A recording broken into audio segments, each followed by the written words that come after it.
اللہ اللہ اللہ اللہ اللہ اللہ اللہ اللہ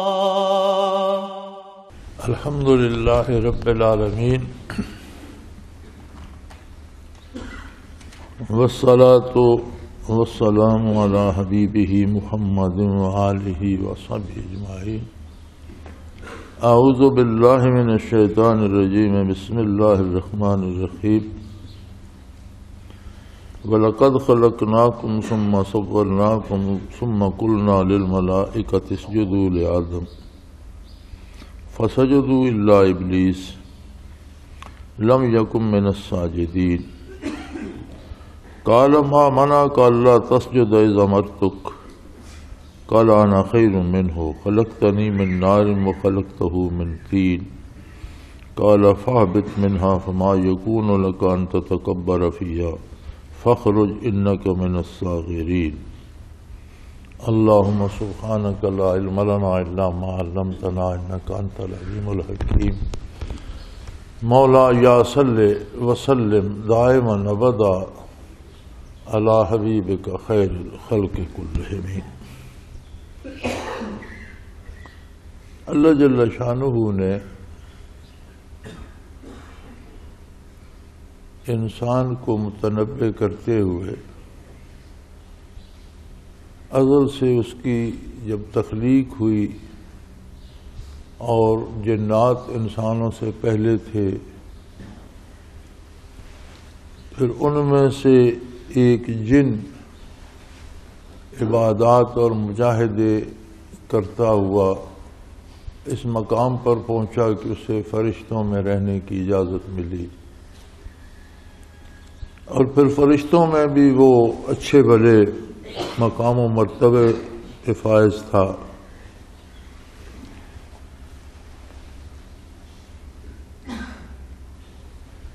مولانا محمد خان دہلوی رحمۃ اللہ تعالی علیہ نے یہ واقعات اپنی کتاب میں جمع فرمائے ہیں۔ اس میں وہ فرماتے ہیں کہ زمین پہ جب جن آباد تھے تو وہ سرکشی کرتے، قتل و غارت میں مبتلا ہو جاتے، برائی میں مبتلا ہو جاتے، تو اللہ کریم فرشتوں کی فوج بھیج دیا کرتا تھا جو سرکشوں کو کسی کو قتل کرتے، کسی کو سزا دیتے، اور پھر کسی اچھے شریف یا نیک کو حکمران بنا دیتے۔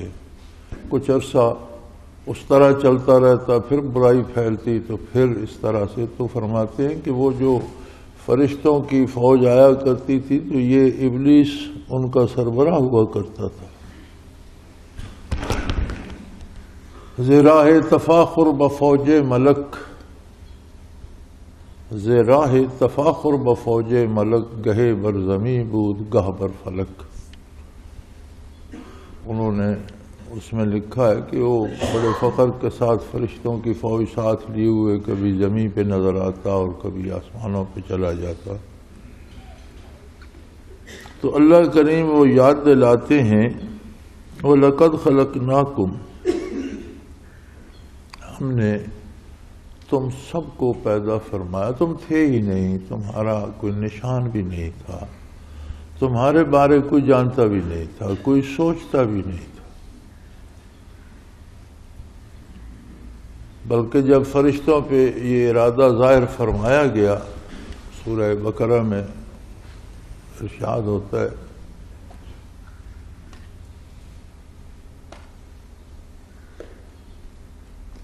کہ ہم زمین پر اپنا ایک نائب پیدا کرنا چاہتے ہیں،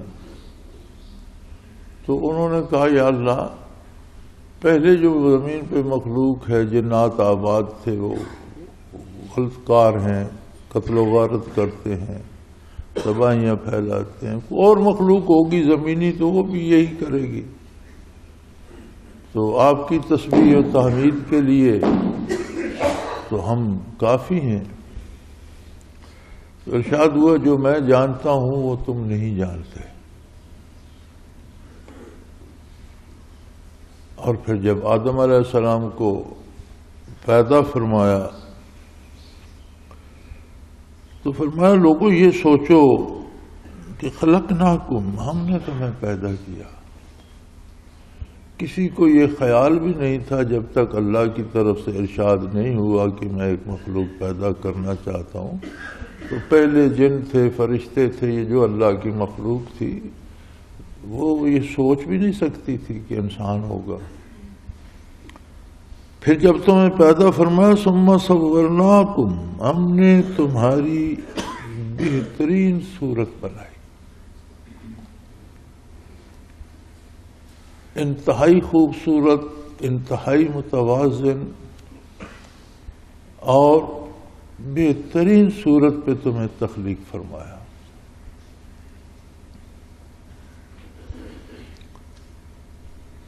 جسمانی اعتبار سے، فطری اعتبار سے، اور کیسے کیسے اس میں مشینری لگائی، نگاہ عطا کی، دماغ عطا کیا، جس کی آج کا بہت جدید دور کا سائنسدان کہتا ہے کہ ابھی تک انسانی دماغ جو ہے اس کا 10% سے کم حصہ، 8-9 کے قریب استعمال ہوا ہے. 90-92% دماغ کسی نے استعمال ہی نہیں کیا. اگر 8-10% میں یہ ساری ایجادات ظہور پذیر ہوئی ہیں تو 100% دماغ استعمال ہو انسانی، تو مادی چیزیں کہاں تک پہنچ جائیں. پھر ایک خوبصورت انداز، سینہ، پیٹ، ٹانگیں، بازو، ہر کام کے لیے، چلنے پھرنے کے لیے، ایجادات کے لیے ایسا صورناکم، تو بہت بہت مزیدار صورت تمہاری بنائی، اور ہر عضو اپنی جگہ ایسا جچا تلا ہے کہ اسے لگتا ہے کہ اسے وہیں ہونا چاہیے تھا. پھر تمہیں ایک عظمت عطا کی. ثم قلنا للملائکۃ اسجدوا، پھر ہم نے فرشتوں سے کہا کہ آدم علیہ السلام کو سجدہ کریں، انہیں سجدہ کریں. گویا ساری اولاد آدم کو سجدہ ہو گیا. سجدے سے مراد ہوتی ہے کسی کی برتری کو، عظمت کو تسلیم کرنا. اور اللہ کریم حکم دے رہے ہیں سجدہ کرنے کا، تو یہ سجدہ عبادت نہیں ہے، اسے اصطلاح میں تعظیمی سجدہ کہتے ہیں، کہ کسی کی عظمت کو قبول کرنا.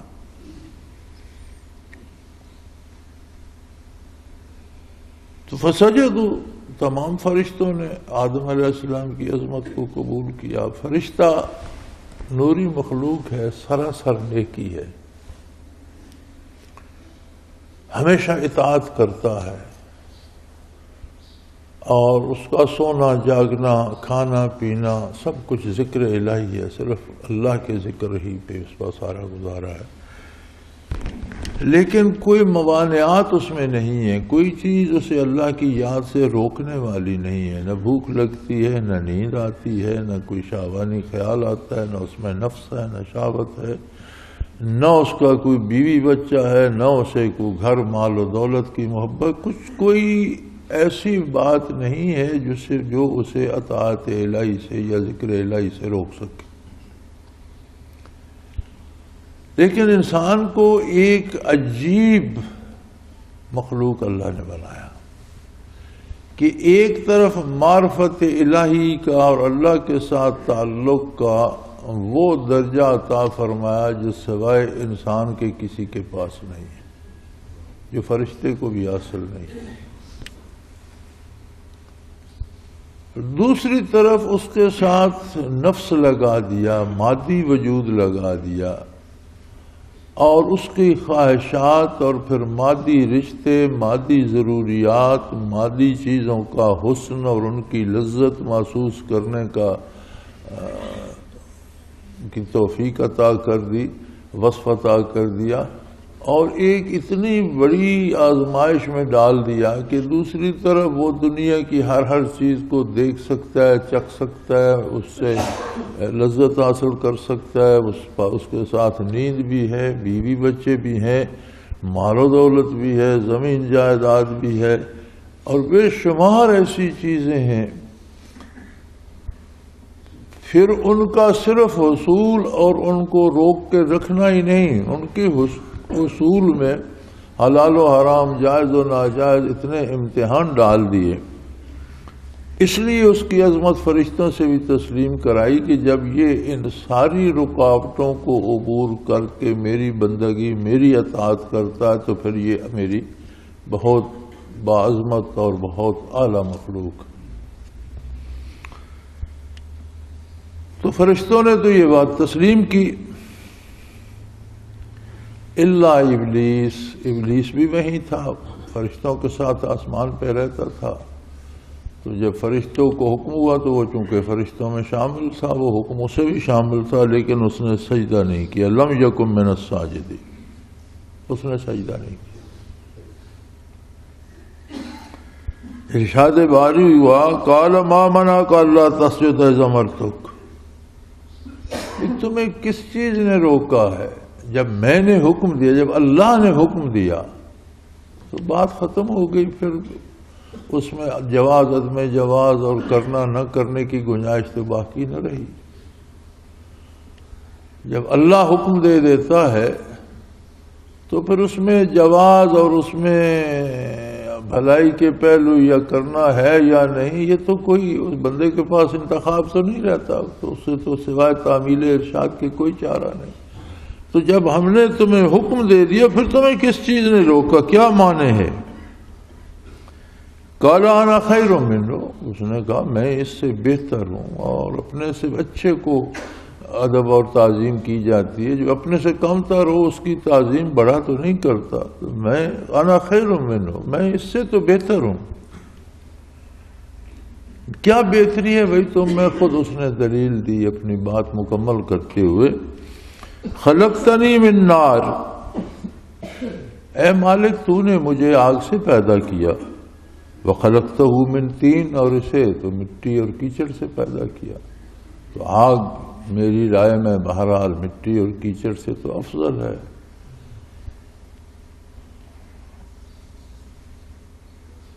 اب یہاں قابل توجہ بات یہ ہے کہ یہ اللہ کے خالق ہونے کا انکار نہیں کر رہا،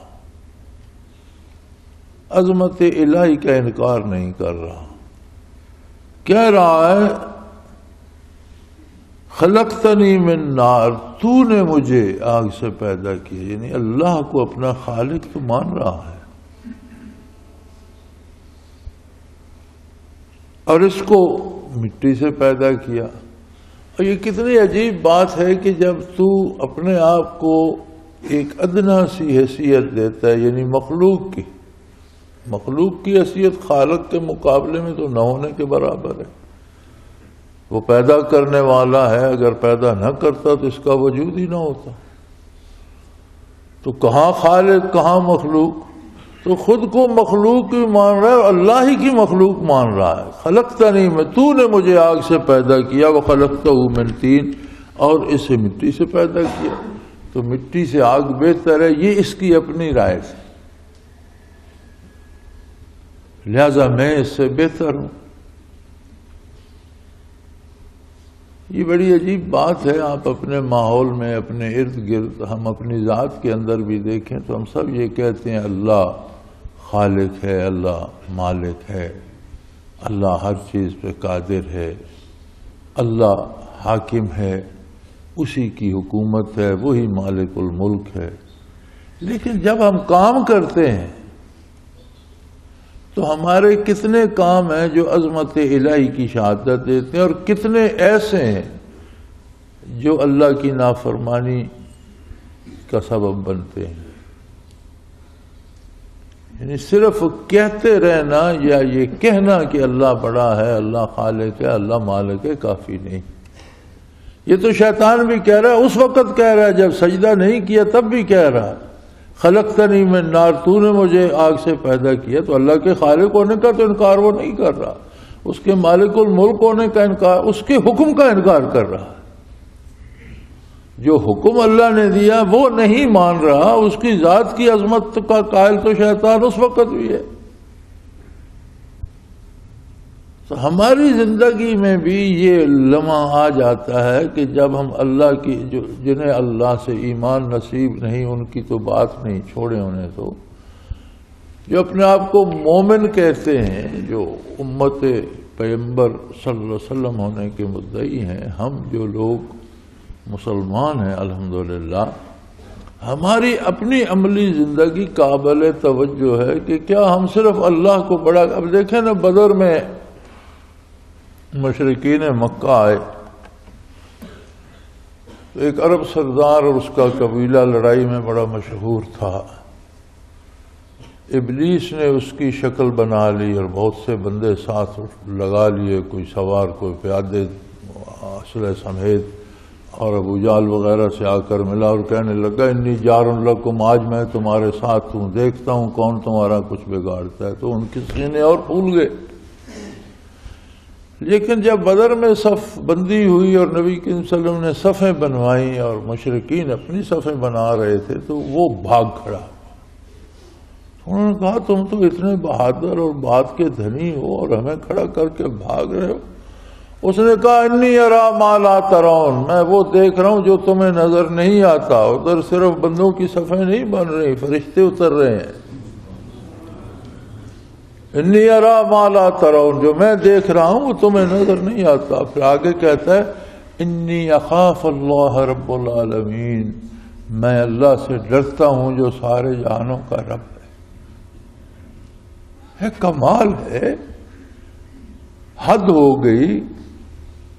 خشیت الہی تو اصل ہے جو چاہیے، اور وہ اس کا اظہار کر رہا ہے، کہہ رہا ہے انی اخاف اللہ رب العالمین، اللہ جہانوں کا رب ہے، میں اس سے ڈرتا ہوں۔ لیکن یہ سارا کہہ کر کیا اس نے عملاً اللہ کی اطاعت کی؟ تو پھر کہنے کا کیا اعتبار ہے؟ ڈرتا ہوتا واقعی تو سجدہ کرتا آدم علیہ السلام کو، ڈرتا ہوتا تو غلطی ہو گئی اس پر معافی مانگتا، یعنی راستہ عملاً اس نے کفر کا اور برائی کا اپنایا ہوا ہے، دعویٰ نیکی کا کرتا ہے۔ تو اس سے پتہ چلتا ہے کہ دعوے کا اعتبار نہیں، اعتبار عمل کا ہے۔ ایک بندہ زہر کھا رہا ہے اور کہتا ہے میں مٹھائی کھا رہا ہوں، تو اس کے کہنے کا اعتبار نہیں، زہر اپنا اثر کرے، مر جائے گا، اسے وہ مٹھائی نہیں ہے، وہ ہے زہر ہے۔ اب اس کا نام بدلنے سے وہ نہیں ہوتا۔ تو ہم نے معاشرے میں چیزوں کے نام بدل لیے ہیں، برائیوں کو سجا لیا ہے، تہذیب اور کلچر کا نام دے کر ہم نے بے حیائی کو گلے لگا لیا، یہ تہذیب ہے، یہ ہمارا کلچر ہے۔ اور اب تو حالت بہت عجیب ہو گئی ہے۔ میں رات ایک مذاکرہ سن رہا تھا طلاق کے موضوع پر،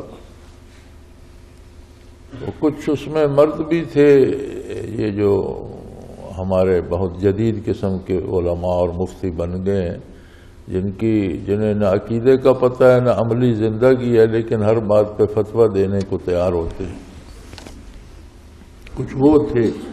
اور یہ ٹیلی ویژن والے عموماً ایسے ہی لوگوں کو زیادہ تر بلاتے ہیں۔ اور کچھ خواتین تھیں، ایک خاتون تھی بال شال کاٹ کے بودی بنائی ہوئی، سر سے ننگی، اور کوئی عمر رسیدہ خاتون تھی لیکن پھر بھی وہ ذوالجناح بنی ہوئی تھی۔ تو وہ فرما رہی تھی کہ فقہ حنفی جو ہے یہ تو سراسر قرآن کے خلاف ہے۔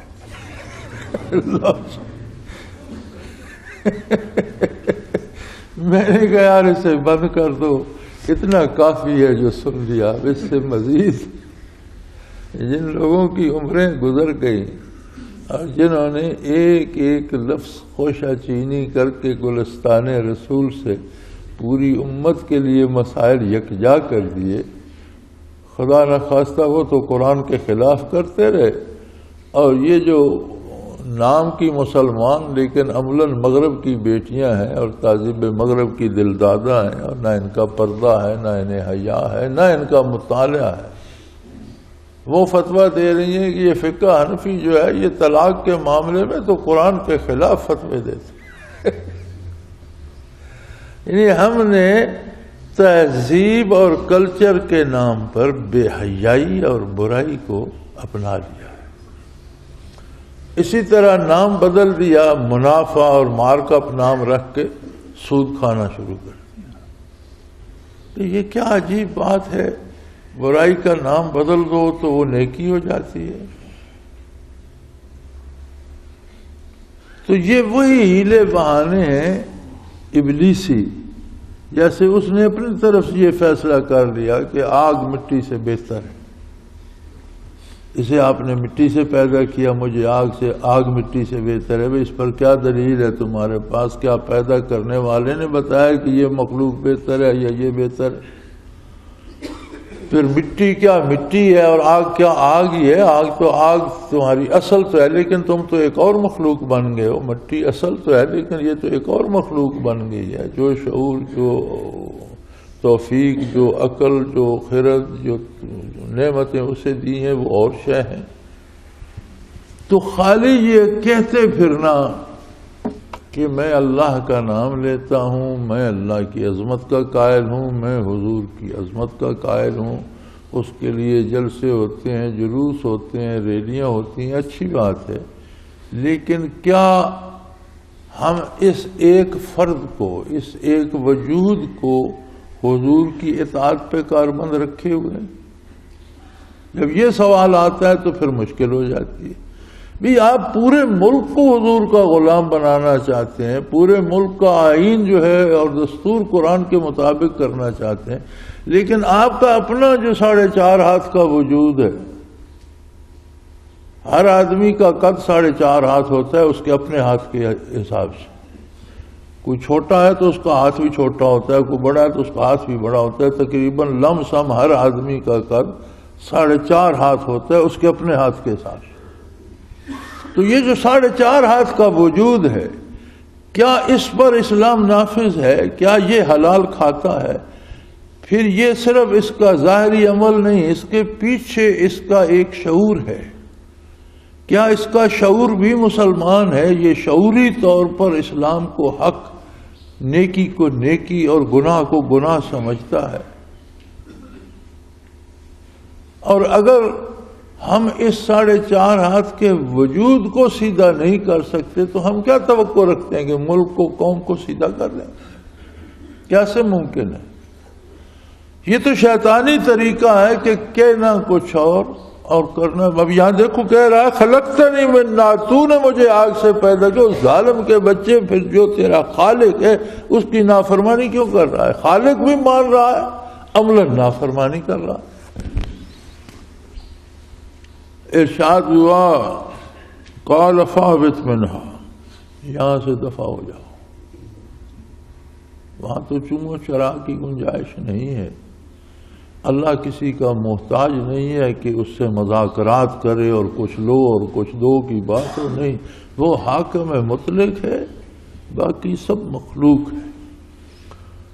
پھر اللہ جو حکم دیتا ہے اس میں کمی بیشی کی گنجائش نہیں ہوتی۔ وہ انسانی قانونوں کے طرح نہیں ہوتا کہ اسمبلی نے قانون بنایا، پھر وہی اسمبلی اس پر بیٹھ کے یار اس میں تو یہ غلطی ہو گئی، یہ ترمیم کرو۔ یہ ہمیشہ ہوتا ہے، انسان کی بنائی ہوئی چیزوں میں قصور رہ جاتا ہے، کمی رہ جاتی ہے، غلطی رہ جاتی ہے۔ اللہ جل شانہ جو حکم دیتا ہے وہ بہر حال اس میں کسی طرح کی کوئی ہر صورت پورا ہوتا ہے۔ تو سیدھا سادہ حکم آیا کہ یہاں سے نکل جاؤ، فاہبط منہا فما یکون لک ان تتکبر فیہا۔ تمہیں یہ زیب نہیں دیتا تھا کہ میں نے تمہیں زمین سے اٹھا کر آسمانوں پر جگہ دی اور تم آسمانی مخلوق میں کھڑے ہو کر تکبر کر اور اپنی بڑائی کا اظہار کر رہے؟ تم نے یہ بھی نہیں دیکھا کہ میرا احسان کتنا ہے تم پر، اور بجائے ممنون احسان ہونے کے اپنی بڑائی میں پڑ گئے۔ فخرج انک من الساغرین، نکل جا اور تو ہمیشہ ذلیل رہے گا۔ اور اللہ کی شان دیکھ لے، تب سے اب تک جو ساری عمر شیطان کی پوجا کرتے ہیں، اسی کی بات مانتے ہیں، ویسے ہی عمل کرتے ہیں، وہ بھی شیطان پر لعنتیں بھیجتے رہتے ہیں، کوئی اسے اچھا نہیں کہتا۔ یعنی کمال یہ ہے جو اس کے مخالف ہیں، جنہیں اللہ نے نور ایمان دیا، وہ تو اسے برا کہتے ہی ہیں، مردود کہتے ہی ہیں۔ حد یہ ہے کہ جو ساری زندگی اس کے کہنے کے مطابق صرف ان سے پوچھو تو شیطان پر وہ بھی لعنت ہی بھیج رہے ہو، چونکہ اس پر اللہ کی طرف سے لعنت پڑ گئی، اسے مردود قرار دے دیا گیا۔ تو یہ قصہ بیان کر کے قرآن حکیم نے انسانیت کی نبض پہ ہاتھ رکھا ہے کہ یہ عجیب عجیب بیماریاں ہیں۔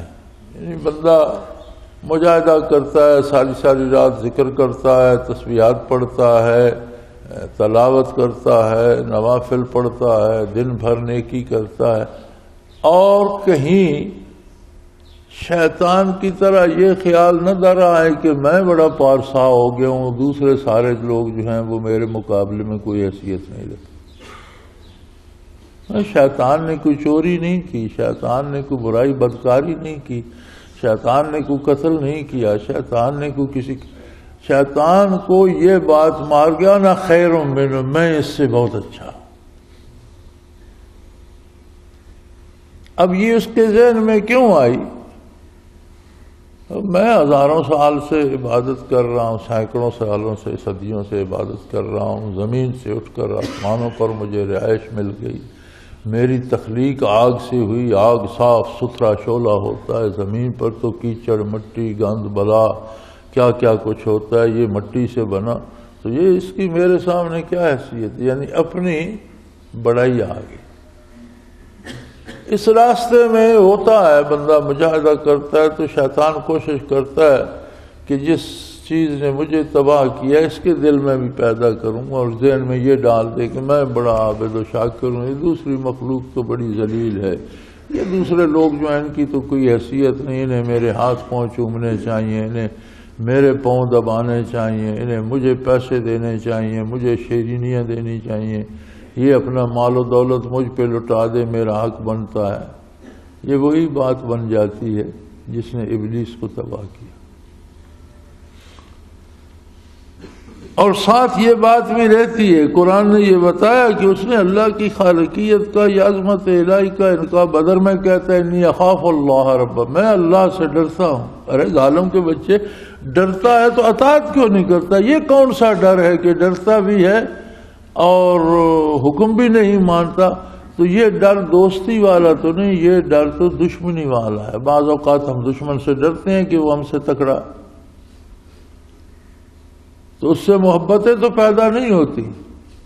اللہ سے ڈرنا مقصود نہیں، اللہ کا ڈر جو ہے وہ تقویٰ ہے۔ تقویٰ ہوتا ہے کہ ایسا رشتہ استوار ہو جائے کہ خطرہ یہ پیدا ہو جائے کہ کوئی ایسی بات ایسی حرکت نہ کروں کہ اللہ میاں ناراض ہو جائے، یہ ڈر مقصود ہے۔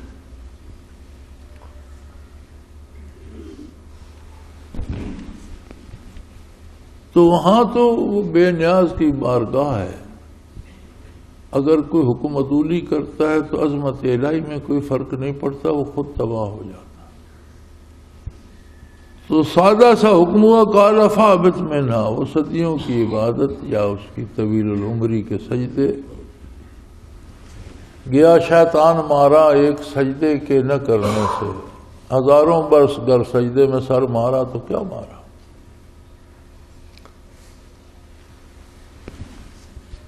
فرمایا یہاں سے نکل جاؤ، کوئی مہلت نہیں دی، کوئی مذاکرہ نہیں کیا، کوئی یہ نہیں کیا کہ توبہ کر لو۔ کیوں؟ فرمایا فما یکون لک ان تتکبر فیہا، تمہیں یہ زیب نہیں دیتا تھا کہ میں نے جو مقام و مرتبہ تمہیں دیا اس کے بعد تم تکبر کرتے، لہذا تمہارے لیے کوئی گنجائش نہیں ہے، نکل جاؤ۔ فاخرج انک من الصاغرین، یہاں سے نکل جاؤ اور تم ہمیشہ ذلیل رہو۔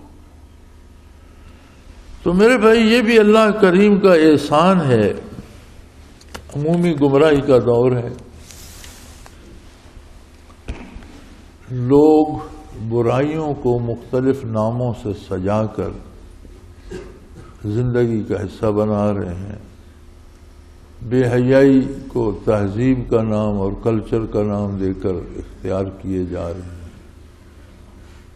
لیکن یہ دیکھ لو سب کا رازق وہی ہے، سب کا خالق بھی وہی ہے، رازق بھی وہی ہے، تمام نعمتیں بھی دے رہا ہے، اور جب موت آتی ہے تو خاموشی سے چل دیتے ہیں، کوئی اپنے آپ کو اس سے بچا نہیں سکتا۔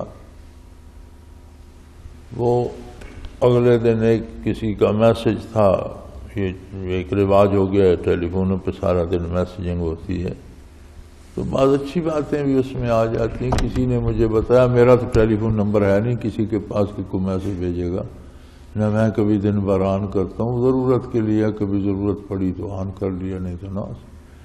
تو بڑا اچھا وہ خیال تھا کہ کوئی بادشاہ گزرا تو کوئی درویش صرف اللہ کا بندہ نیک آدمی تھا، کسی گاؤں میں مقیم تھا، تو اس نے دیکھا تو اس نے پوچھ لیا کہ حضرت آپ یہاں کہاں؟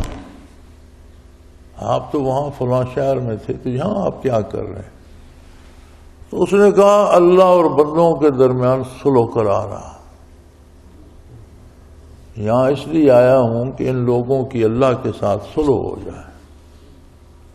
تو اس نے پوچھا پھر کوئی کامیابی ہوئی؟ کہنے لگے اللہ کریم تو مانتے ہیں، بندے نہیں مانتے۔ اللہ سے عرض کی ہے وہ تو مانتے ہیں، بندے صلح پہ تیار ہیں۔ وقت گزر گیا تو کچھ عرصہ بعد پھر وہ بادشاہ گزرا تو وہ بزرگ اس بستی کے قبرستان میں بیٹھے،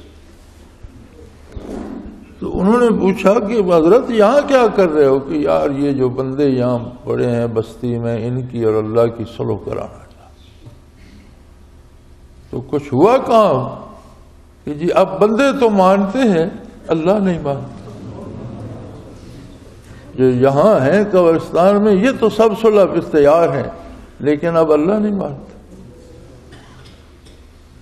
تو یہ چند روزہ زندگی ہے، موت کے بعد تو سب کو سمجھ آ جاتی ہے، فرشتے نظر آتے ہیں، جنت دوزخ سامنے، عذاب ثواب سامنے، بندہ تو پھر صلح کو تیار ہو جاتا ہے، لیکن توبہ کا وقت گزر چکا ہوتا ہے اور پھر وہ بارگاہ الہی میں قبول نہیں ہوتا۔ تو میرے بھائی یہ جو ہمارا شعبہ ہے، یہ جو تصوف ہے، یہ اس دور میں اس پہ قائم رہنا، اس کی تبلیغ کرنا ایک بہت بڑا جہاد بن گیا ہے۔ کچھ عرصہ پہلے تک الحمدللہ ہر عالم یہ سیکھتا تھا ذکر اذکار، اور آپ اکثر علماء کی سوانح پڑھیں تو کسی دارالعلوم سے فارغ ہو کر پھر کسی درویش کے ہاں، صوفی کے ہاں تشریف لے جاتے اور وہاں سے خرقہ خلافت حاصل کر کے یا اجازت حاصل کر کے پھر میدان عمل میں قدم رکھتے تھے۔ یہ تمام علماء کی سوانح میں آج سے 50 60 سال 100 سال پہلے دیکھیں سب کی سوانح میں۔ اب ہم اس جگہ پہنچ گئے ہیں کہ لوگ اس کے قائل ہی نہیں رہے اور اس کے خلاف دلیلیں دیتے۔ تو ایسے میں اس کی تلقین کرنا، اس کو بتانا مشکل تو بہت ہے، لیکن آپ کبھی قرآن کریم پڑھتے ہوئے ایک ایک آیت پہ غور فرمائیں کہ کفار کے حق میں کتنی سخت وعیدیں ہیں، بتوں کے حق میں کتنی سخت وعیدیں ہیں، قرآن کتنی سختی سے بات کرتا ہے اور کتنے غضب کا اظہار کرتا ہے۔ اور اس معاشرے میں جہاں تسلطی کفار کا تھا، روئے زمین پر کافر مسلط تھے، پھر اس معاشرے میں جہاں کفار ہی کی حکمرانی، حکومت، اقتدار و اختیار، اور کوئی قانون نہیں تھا، طاقتور جو کر دے وہی قانون تھا، وہاں رہ کر رسول اللہ صلی اللہ علیہ وسلم نے یہ ساری آیات بیان کی۔ مکہ مکرمہ میں یہ کہنا تبت یدا ابی لہب و تب کیا آسان کام تھا؟ یا مکہ مکرمہ میں بتوں کو باطل کہنا، بت پرستوں کے لیے دوزخ کی وعیدیں سنانا، یہ آسان کام تھا؟ حق ہمیشہ مجاہدہ چاہتا ہے۔ اگر ہم یہ امید رکھیں جی بس میں بات نہیں کرتا کہ لوگ کیا، بھائی لوگ کیا کہیں گے، لوگوں کے کہنے کی بات نہیں، بات یہ ہے کہ اللہ کریم کو وہ پسند ہے کہ نہیں، اللہ کے حبیب صلی اللہ علیہ وسلم کو پسند ہے کہ نہیں۔ اگر کوئی نہیں مانتا نہ مانے، آپ کا حق تو ادا ہو جائے گا کہ آپ نے دعوت اللہ دی۔ بہت سے علماء کو اس بات پہ دھوکہ لگا، متقدمین علماء نے لکھا کہ نبوت کا اظہار واجب ہے اور ولایت کا استتار واجب ہے۔ اب اس سے لوگوں نے یہ سمجھا کہ کسی کو ذکر کی دعوت ہی نہیں دینی چاہیے۔ اس جملے کا مطلب یہ ہے کہ نبوت ایک ایسا عہدہ ہوتا ہے جس کا نبی کو اعلان کرنا پڑتا ہے، تب وہ اپنی طرف دعوت دیتا ہے۔ ولایت ایک ایسا مقام ہے جس کی سند نہیں کسی کے پاس، یہ اللہ ہی جانتا ہے کہ کس کا کیا مقام و مرتبہ ہے۔ اور ولایت کے لیے یہ منوانا شرط نہیں کہ مجھے ولی مانو پھر آگے چلو، نبی کے لیے یہ منوانا شرط ہے کہ مجھے نبی مانو پھر آگے چلو۔ تو نبوت کا اظہار واجب یہ ہے کہ نبی کو بہرحال امت کو نبی تسلیم کرنا پڑتا ہے، تب وہ توحید باری بھی اس کی قبول ہوتی ہے۔ اگر کوئی کہے میں اللہ کو واحد اللہ شریک مانتا ہوں لیکن میں اللہ کے رسول کو نہیں مانتا تو بدستور کافر ہی رہے گا۔ نبی کو ماننا بنیادی شرط ہے ایمان کی، اس لیے نبوت کا اظہار واجب ہے۔ اور ولی کی ذات کا اپنی ذات کو منوانا ضروری نہیں ہے، اس لیے کہ وہ نبی نہیں ہے، نہ اس کے پاس کوئی آیت اتری، نہ اس کے پاس کوئی سند ہے کہ وہ ولی ہے۔ یہ اللہ ہی جانے کہ وہ کتنا ولی ہے نہیں ہے، اس کا کیا مقام ہے کیا مرتبہ ہے۔ حتیٰ کہ علماء ربانیین لکھتے ہیں کہ جو مقام و مرتبہ کے حامل ہوتے ہیں، غوث ہوتا ہے، قطب ہوتے ہیں، افراد ہوتے ہیں، قطب عبادت ہوتا ہے یا صدیق ہوتا ہے، تو اس کے لیے دنیا میں یہ ضروری نہیں کہ خود اس کو بھی علم ہو کہ میرے پاس یہ مرتبہ ہے۔ یہ صرف نبی کا مقام ہے کہ اسے یقین ہوتا ہے میں نبی ہوں اور اس کا اعلان بھی کرتا ہوں۔ باقی سب کی حیثیت اس طرح ہے جس طرح باقی اللہ کی مخلوق ہے۔ اب سورج نکلتا ہے تو اسے کیا پتہ ہے اس کے فوائد کہاں کہاں کون کون اٹھا رہا ہے، اور یہ ضروری بھی نہیں اس کے لیے۔ یہ اللہ کی حکمت ہے کہ اس کا فوائد کہاں کہاں پہنچا ہے۔ چاند طلوع ہوتا ہے تو اس کی کرنیں کیا کیا زمین پہ انقلاب لاتی ہیں، اس کا جاننا چاند کے لیے ضروری نہیں۔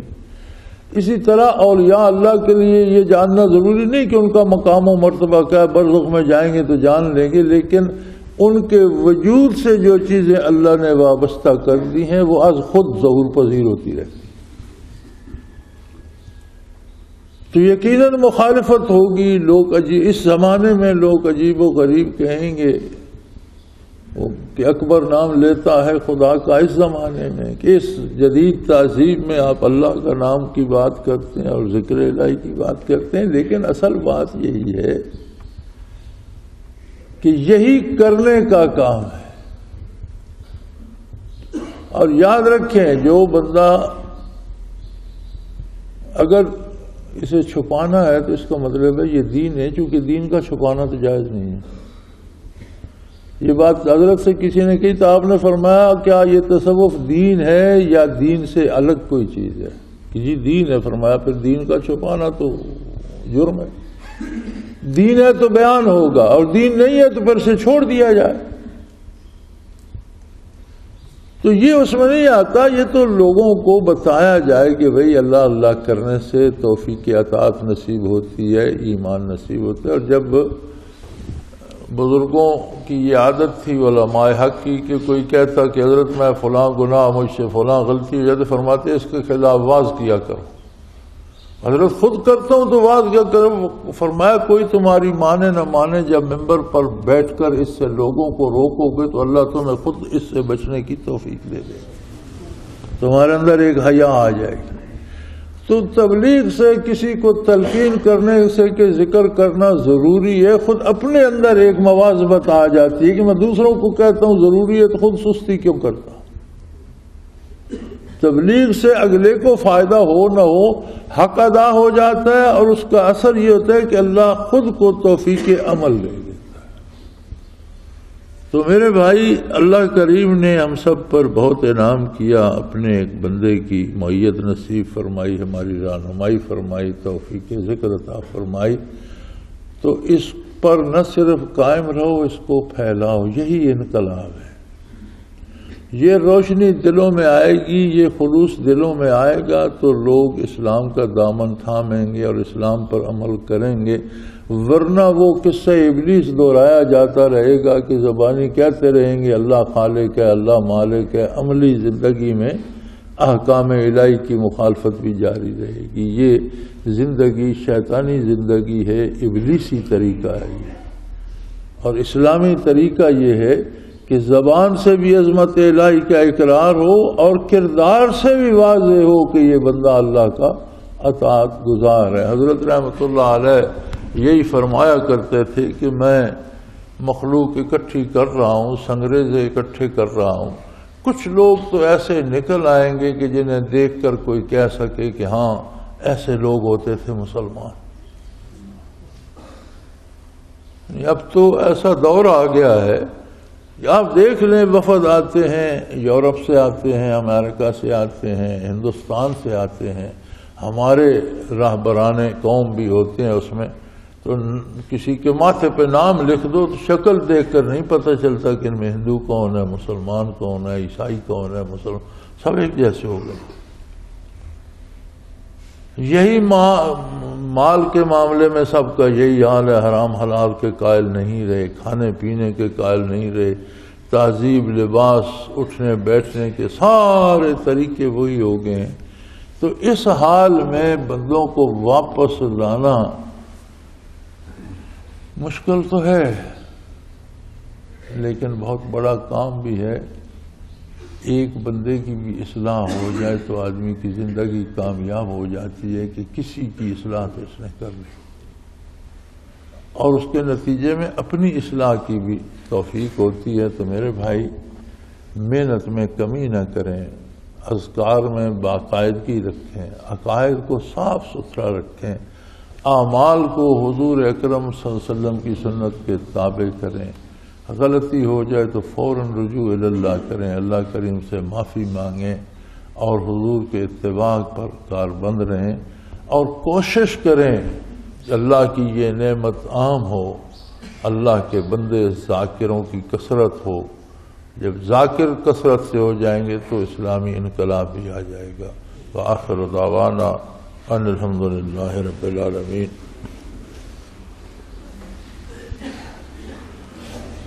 الحمدللہ الحمدللہ الحمدللہ رب العالمین، والصلاة والسلام علی حبیبہ محمد وآلہ وسلم۔ اللہم ربنا لا تقتلنا بغضبک ولا تہلکنا بعذابک واعف عنا قبل ذلک۔ اللہم ربنا لا تسلط علینا من لا یرحمنا، انت ولینا فی سفرنا وحضرنا فی مالنا وأہلنا، انت ولینا فی الدنیا والآخرہ، توفنا مسلمین والحقنا بالصالحین۔ اللہم انصر الاسلام والمسلمین، اللہم اید الاسلام والمسلمین، اللہم اعز الاسلام والمسلمین فإنک علی کل شیء قدیر۔ اللہم ربنا سلنا جمیع امور الدنیا والدین، علیک توکلنا وإلیک انبنا وإلیک المصیر۔ اللہم ربنا لا تؤاخذنا ان نسینا واخطأنا، ربنا ولا تحمل علینا اصرا کما حملته علی الذین من قبلنا، ربنا ولا تحملنا ما لا طاقة لنا به، واعف عنا واغفر لنا وارحمنا، انت مولانا فانصرنا علی القوم الکافرین۔ وصلی اللہ تعالی علی حبیبہ محمد برحمتک یا اللہ اللہ اللہ اللہ اللہ اللہ اللہ اللہ۔